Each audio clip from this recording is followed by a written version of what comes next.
this could be philosophical, but we are social creatures. I think some people are more social than others. But I think even the world's biggest introvert who says, hey, I could go on my own for 6 months. At some point, you have to talk to people. You need to talk to people. And I unfortunately feel like some of our very first missions beyond Mars and etc. to save weight and whatever the other case may be, a lot of these missions are probably going to be solo man missions. That's terrifying. To me, that is terrifying to think about how brave you would have to be to do that.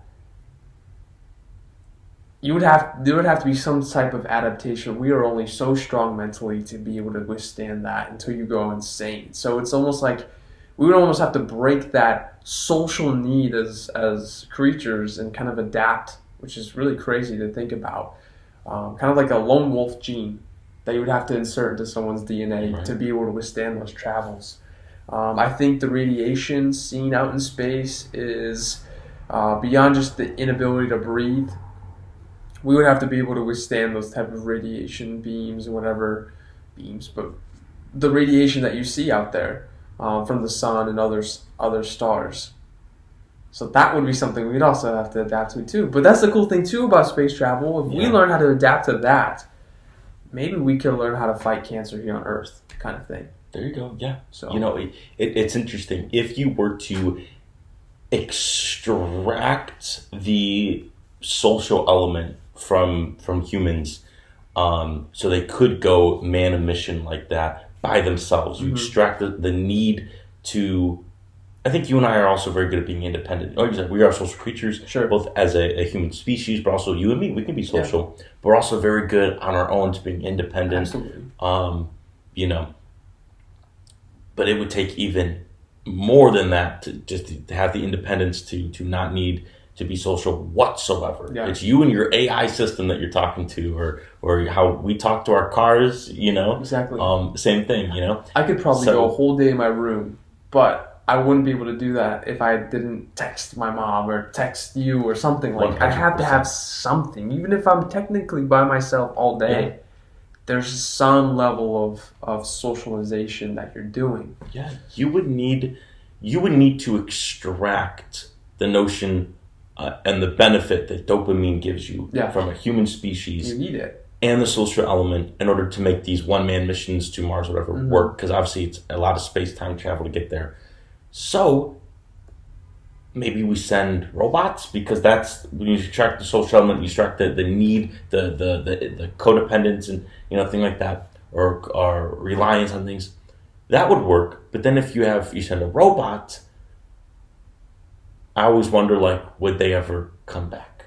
There's nothing it's not a video game where you jump off a cliff and it automatically respawns you, or you go outside the boundary and then your character automatically turns around back into the place you're supposed to go. I think that's a good point. You can't. You could say, okay, BD756, it's time to come back home. Yeah. BD756 don't give a frick. He don't. So maybe or she. Yeah. So maybe it's that might not work. That's true too. I mean, that's a fantastic point. It would make much more sense to send a robot. So in that case too, maybe our first alien contact isn't really with the species itself, but it's almost like an ambassador of that planet. It would, I mean, the President of the United States doesn't always go to every country. What do we do as a country? We send an ambassador of us, an extension of us to whatever country to resolve whatever conflict.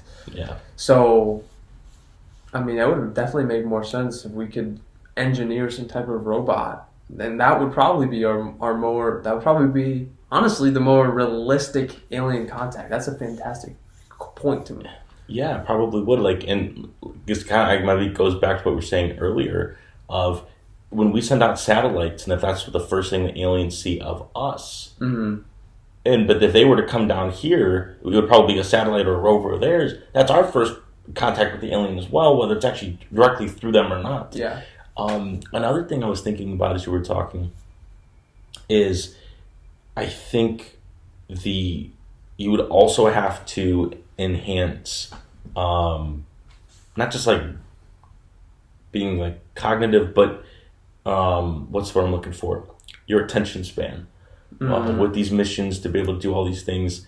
I think that would be needed for sure. Sleep. You're saying like extract how much you need it? Yeah. Like even less? Okay. I feel like that would probably be pretty important. And how about like adaptability to temperatures too? Oh, absolutely. Because it's hot down here. I can only imagine how. I think people assume that like space is really cold. Yeah. And I get that because it looks cold. It's a vacuum. It's a bunch of nothing. It's nothing. But if it's hot here, layers deep into the atmosphere, all these things shielding us from the sun, it has to be way, way hotter up there when you're actually directly a few planets out, sure, but you are near the sun. Right.